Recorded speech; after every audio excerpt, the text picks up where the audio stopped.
Effect सीवेक, scientist का नाम क्या है? Seebeck. Seebeck discovered the thermoelectric effect. Okay, हम लोग कौन से पार्ट में अभी? थर्मो इलेक्ट्रिक इफेक्ट, जिसको सीवेक इफेक्ट के नाम से भी जाना जाता है, क्योंकि सीवेक के साइंटिस्ट ने वो डिस्कवर किया। Explain thermo EMF, Seebeck effect and thermocouple. Okay, देखो हम लोग देखते हैं उसका मतलब अभी डायग्राम में ड्रॉ कर रहा हूँ।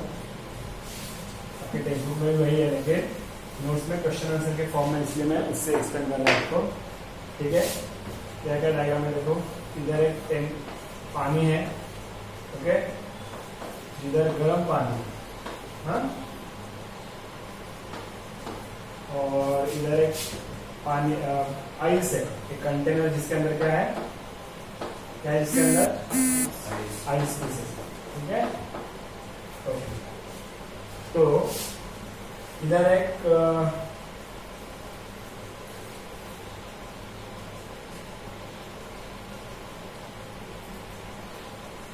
ये एंटी मनी का वायर है, एसबी मतलब एंटी मनी, एसबी मतलब क्या? Anti money. एंड एक बिस्मथ का वायर है। दोनों वायर को क्या किया मैंने? ज्वाइन किया, और वो ज्वाइन किया हुआ जो जंक्शन है, वो जंक्शन किधर रखा मैंने? हॉट वाटर में रख दिया। दो अलग अलग मटेरियल है, दो अलग अलग मेटल है। उसी बिस्मथ का दूसरा एक कनेक्शन उसी एंटी मनी के साथ, लेकिन वो किधर रख दिया मैंने? ओल्ड, बराबर है। अभी एक कपल है, कपल मतलब जोड़ी, एक एंटी मनी दूसरा बिस्मथ, ये दोनों की जोड़ी, उनको दो पॉइंट में ज्वाइन किया मैंने, ये एक पॉइंट और ये दूसरा पॉइंट, लेकिन उनका एक जंक्शन मैंने हॉट वाटर में रख दिया, एक जंक्शन मैंने कोल्ड वाटर में रख दिया। तो उन्होंने उधर जो पेयर है, ये पेयर एक टेम्परेचर पे है, ये पेयर दूसरे टेम्परेचर पे। ठीक है, इसके वजह से क्या होता है कि ये जो कनेक्शन है इधर एसबी का, या फिर ये जो सर्किट है, उसमें से करंट फ्लो होने लगता है। क्या फ्लो होने लगता है? करंट। क्यों? क्योंकि इधर क्या है? टेम्परेचर का डिफरेंस है। इधर क्या है? टेम्परेचर ज्यादा, इधर क्या है? टेम्परेचर कम है। तो टेम्परेचर डिफरेंस की वजह से ये जो दो जंक्शन है, बिस्मथ एंटीमनी, इधर बिस्मथ एंटीमनी जंक्शन, तो इन जंक्शन में से एक जंक्शन से दूसरे जंक्शन की तरफ क्या फ्लो होने लगता है? करंट फ्लो होने लगता है। मतलब एक करंट जनरेट करने के लिए मेरे पास सेल है क्या? विदाउट सेल करंट जनरेट हुआ, किसके वजह से? टेम्परेचर के डिफरेंस के वजह से। इसका मतलब जो थर्मल एनर्जी वो कन्वर्ट हो गई किसमें? इलेक्ट्रिक एनर्जी में। तो इस इफेक्ट को क्या बोलेंगे? Thermo electric effect. क्या बोलेंगे? और ये जो कपल है बिस्मथ एंड एंटीमनी का, उसको बोलते हैं थर्मोकपल। क्या बोलते हैं? थर्मोकपल। ठीक है, देखो, if two different metals are joined to form a close loop. देखो, ये क्लोज लूप है ना, पूरा क्लोज है, कनेक्ट है ना पूरा। दो मेटल है, जॉइन किए गए कैसे? To form a close loop. Then these junctions are kept at different temperature. ये जंक्शन एक टेम्परेचर पे, ये जंक्शन दूसरे टेम्परेचर पे। तो उसके बाद क्या हो रहा है? A small current will flows through the metals and small EMF is produced. इधर हम लोग गैल्वेनोमीटर कनेक्ट करेंगे तो मुझे गैल्वेनोमीटर का डिफ्लेक्शन मिलेगा, और करंट किधर से किधर फ्लो हो रहा है? बिस्मथ टू एंटीमनी, बिस्मथ से एंटीमनी तक, हॉट जंक्शन पे बिस्मथ टू एंटीमनी, ऐसे करंट फ्लो हो रहा है। ठीक है, कोल्ड जंक्शन पे एंटीमनी टू बिस्मथ। देखो, कोल्ड जंक्शन पे क्या है? एंटीमनी से बिस्मथ की तरफ। अरे समझ में आ रहा है? ठीक है, तो करंट फ्लो होगा, मतलब क्या जनरेट हुआ है इन दोनों में? पोटेंशियल डिफरेंस जनरेट हो गया, ईएमएफ जनरेट हो गया। उसको बोलते हैं थर्मो ईएमएफ। क्या बोलते हैं? Thermo EMF. कपल को क्या बोलते हैं? थर्मोकपल। और इफेक्ट को क्या बोलते हैं? थर्मो इलेक्ट्रिक इफेक्ट या सीबेक इफेक्ट। कब होता है? जब दो डिफरेंट टाइप के मेटल्स हम लोग ऐसे ज्वाइन करते हैं कि वो सब मिलके क्या होगा? एक क्लोज लूप, और उनके दो जंक्शन हम लोग अगर दो डिफरेंट टेम्परेचर पे रखेंगे तो क्या फ्लो होगा? उस क्लोज लूप से करंट फ्लो होगा। और इस इफेक्ट को क्या बोलते हैं? Thermo electric effect. जो दो मेटल को ज्वाइन किया गया उसको बोलते हैं थर्मोकपल। इस इफेक्ट को दूसरा नाम क्या है, सीबेक इफेक्ट ऑल्सो नाम, समझा। लेकिन करंट का डायरेक्शन है कुछ चीजों के लिए करंट का डायरेक्शन फिक्स होता है। जैसे कि अब हम लोग कोल्ड जंक्शन पे देखेंगे ना, ये हॉट जंक्शन है, ये कोल्ड जंक्शन। कोल्ड जंक्शन पे एंटीमनी टू बिस्मथ, एंटीमनी का स्पेलिंग ए से स्टार्ट होता है, प्रोनाउंसिएशन किससे स्टार्ट होता है, ए से, बिस्मथ का बी से, उसको बोलते हैं एबीसी रूल। क्या बोलते हैं, एबीसी रूल। एबीसी रूल कौन से जंक्शन पे फॉलो हो रहा है, कोल्ड जंक्शन पे। तो आपको याद नहीं रहेगा, अरे बिस्मथ टू एंटीमनी का एंटीमनी टू बिस्मथ, तो याद रखना है एबीसी रूल कोल्ड जंक्शन पे फॉलो हो रहा है। किसी दूसरे मेटल के पेयर के लिए हॉट जंक्शन पे फॉलो होगा, लेकिन जिस जंक्शन पे एबीसी रूल फॉलो हो रहा है ना, वो याद रखो, तो फिर आपको डायरेक्शन याद रहेगा। तो मैंने अभी क्या याद रखा, एंटीमनी एंड बिस्मथ के जोड़ी के लिए कोल्ड जंक्शन पे क्या फ्लो हो रहा है, एबीसी रूल फॉलो हो रहा है। तो कोल्ड जंक्शन पे किधर से किधर करंट फ्लो होगा, एंटीमनी टू बिस्मथ। तो अभी आगे ये करंट रहेगा ना, समझा। वैसे दूसरा एक उन्होंने दिया है डायग्राम में, देखो ferrous and copper, ferrous and copper दिया है ना, करंट का डायरेक्शन क्या है, करंट का डायरेक्शन क्या है, कॉपर टू फेरस। लेकिन वो कॉपर टू फेरस अगर देखेंगे तो उधर एबीसी रूल है ना। अगर हम लोग कोल्ड जंक्शन पे देखेंगे तो क्या है, फेरस टू कॉपर है, अभी ferrous to copper ABC rule है, फेरस का एफ एंड कॉपर का सी, पहले कौन आता है, सी आता है। तो कैसे होना चाहिए, copper to ferrous. Copper to ferrous किधर है, हॉट पे कि कोल्ड पे है। तो ऐसे याद रखना है कि फेरस एंड कॉपर के जोड़ी के लिए हॉट जंक्शन पे एबीसी रूल फॉलो होता है। अरे समझ में आ रहा है, ठीक है। तो फिर आपको करंट का डायरेक्शन याद रहेगा। तो इधर एबीसी रूल फॉलो हो रहा है, एंटीमनी टू बिस्मथ। सेम अगर मैं पेयर लेता हूं, लेकिन इधर साइड में एफ ही रखना है, ये याद रखो। साइड में कौन रखना है, एफ ही, और मिडल में कॉपर, ये याद रखना पड़ेगा आपको। और ये मैं और एक चीज याद रख रहा हूँ, क्या याद रख रहा हूँ मैं, हॉट जंक्शन पे एबीसी रूल फॉलो हो रहा है ना। ये आपका फेरस, ये फेरस। हॉट जंक्शन पे एबीसी रूल मतलब कॉपर टू फेरस, समझा।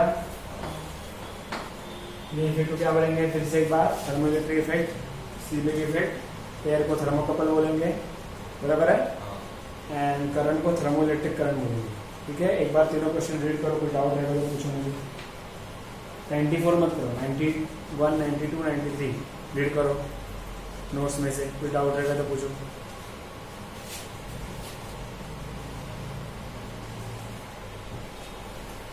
ठीक है, एमसीक्यू इस चैप्टर के चालू करते हैं।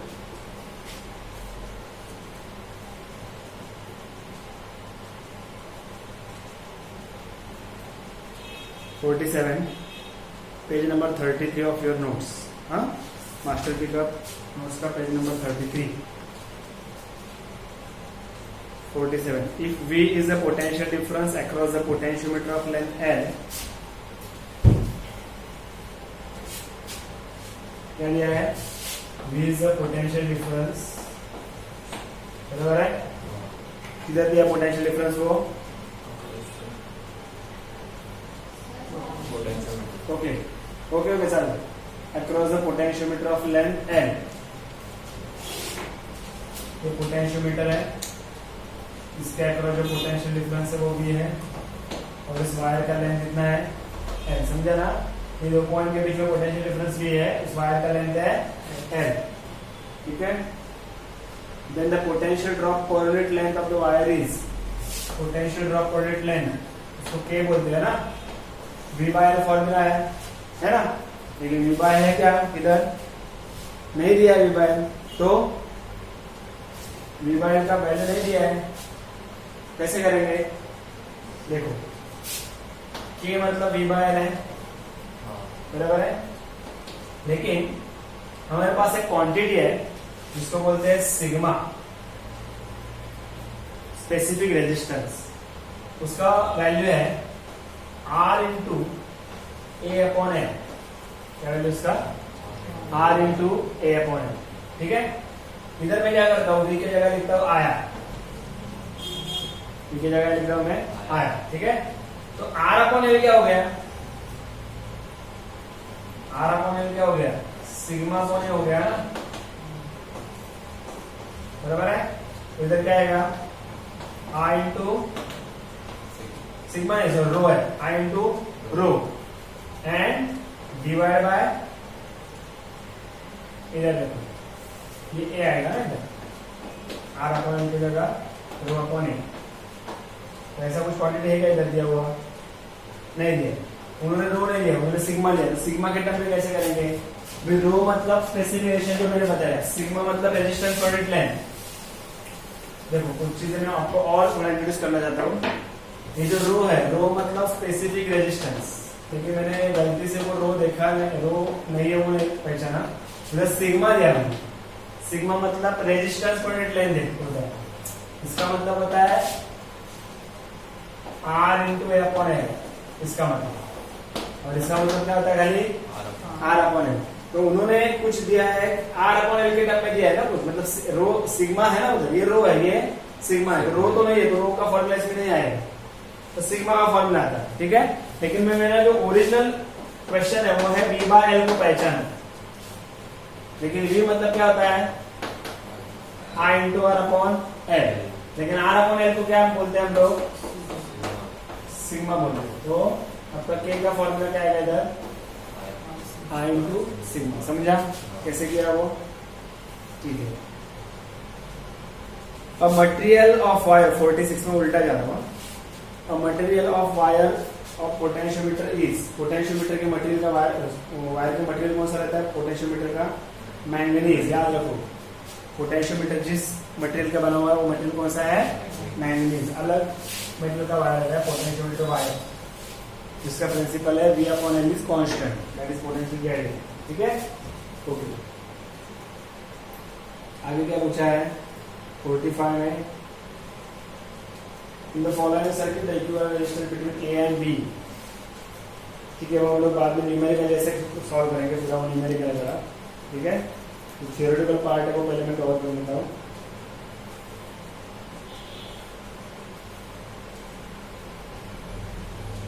Lead resistance R, lead resistance R मतलब एक रेजिस्टेंस है, कितना? R is connected across, across मतलब क्या है बाबा? सामने उसके, मतलब ऐसा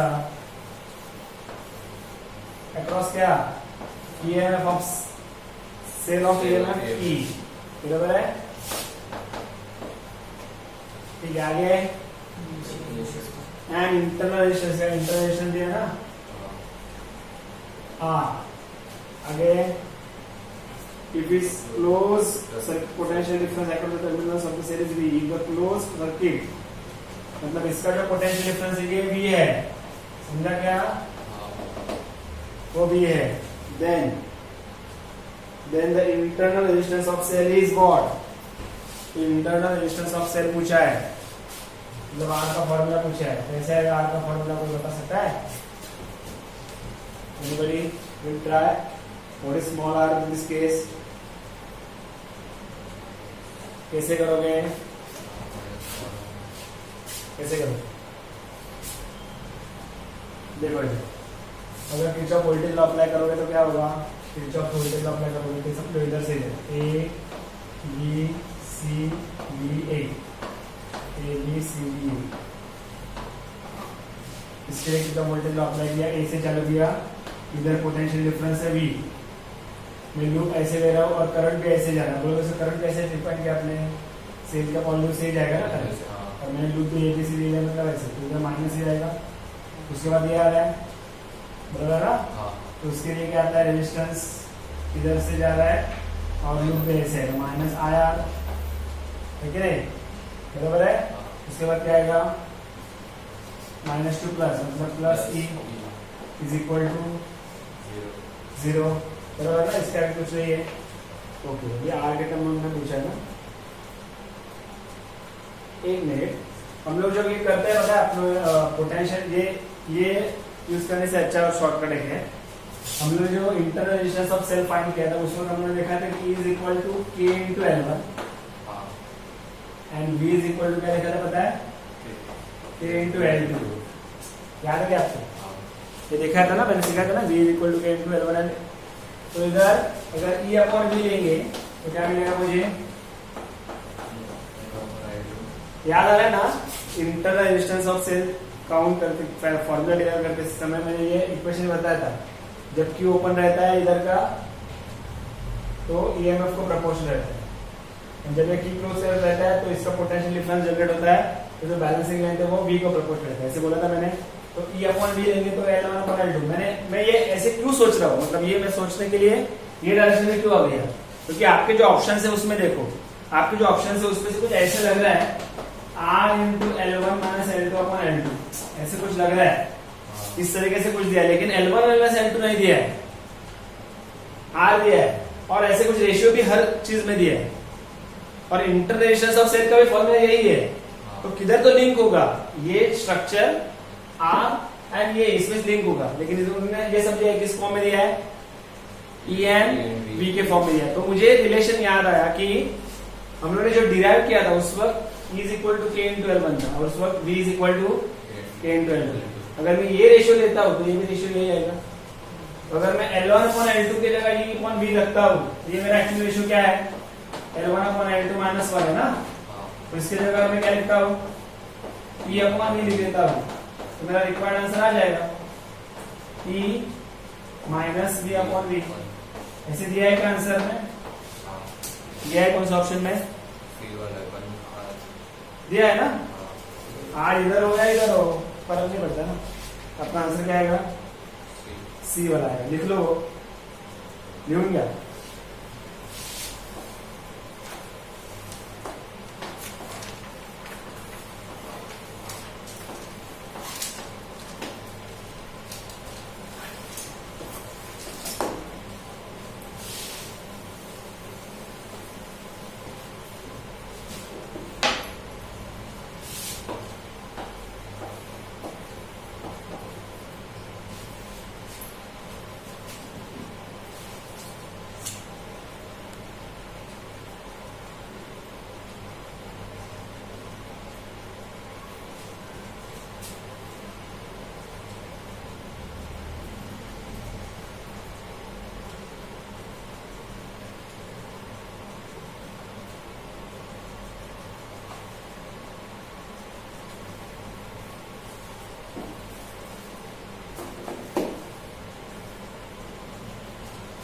एक बार फिर से मैंने ऑन नहीं किया था वीडियो, ठीक है।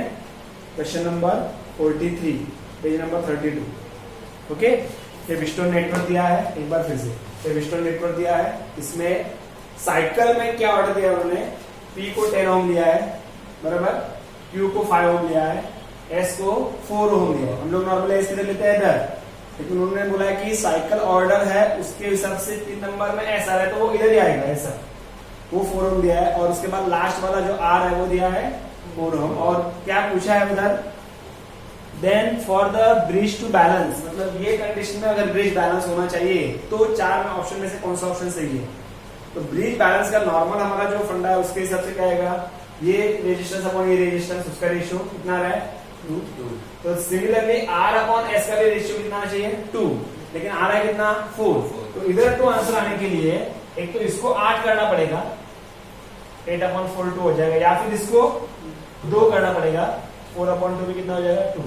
इसका मतलब इसको 8 करने के लिए इसको वैल्यू बढ़ाना पड़ेगा, या फिर इसको 2 करने के लिए इसका वैल्यू कम करना पड़ेगा। अब इसका 8 करने के लिए इधर 4 रेजिस्टेंस और सीरीज में लगाएंगे तो काम हो जाएगा ना, हो जाएगा ना, ठीक है। या फिर इसका अगर 2 करना है तो और एक 4 ओम का रेजिस्टेंस लगा हुआ ना पैरेलल, तो भी इसका आंसर 2 हो जाएगा। जब सेम वैल्यू के रेजिस्टेंस पैरेलल कनेक्ट होते हैं ना, तो ओवरऑल इफेक्ट जो होता है वो हाफ होता है। तो फिर 4 ओम का वैल्यू है, उसको 2 ओम करना है, तो और 4 ओम का एक वैल्यू क्या करेंगे, उसको पैरेलल कनेक्ट करेंगे, तो ओवरऑल आंसर कितना आएगा 2। तो उसको ऐसे रखेंगे, एक तो इधर 4 ओम रख के इधर 2 ओम करो, या फिर इधर 4 ओम रख के इधर 8 ओम। तो इसको 8 ओम करने के लिए 4 के साथ और एक 4 ओम का रेजिस्टेंस सीरीज में लगाओ, या फिर इधर 2 ओम करने के लिए 4 ओम के साथ और एक 4 ओम पैरेलल लगाओ, समझा। या फिर अलग तरीके का सीरीज, अलग तरीके का रेशियो भी ऐसे भी हो सकता है, P/R, ये भी पॉसिबल है ना। P/R कितना होता है 10/4, या फिर ये कितना आएगा 10/4 मतलब 5/2, 5/2, और ये Q अपॉन S, ये कितना आ रहा है 5/4 आ रहा है ना, तो इसको 2 करना पड़ेगा।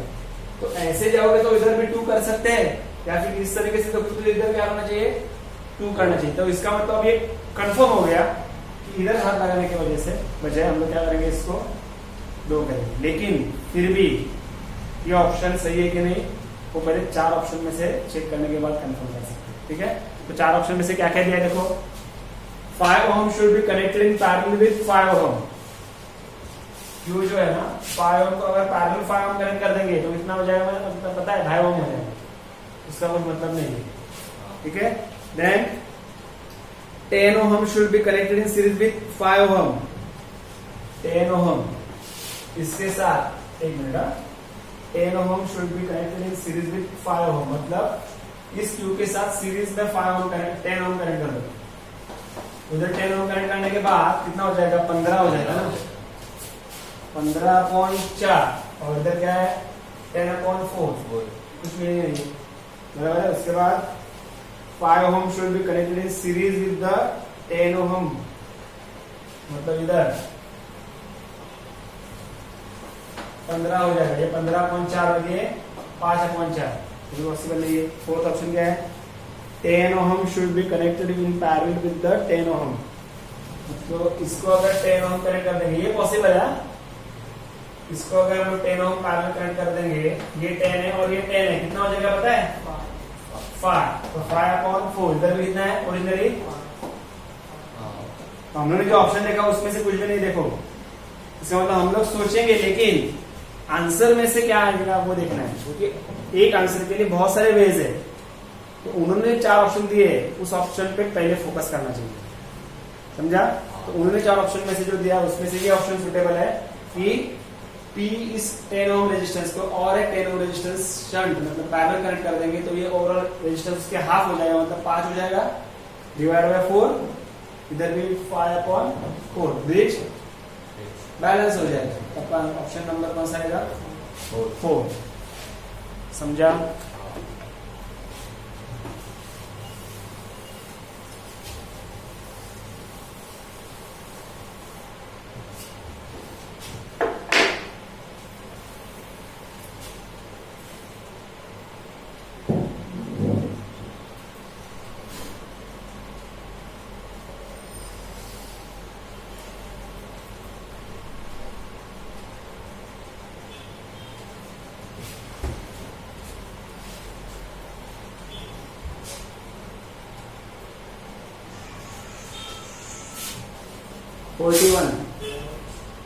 Forty-one.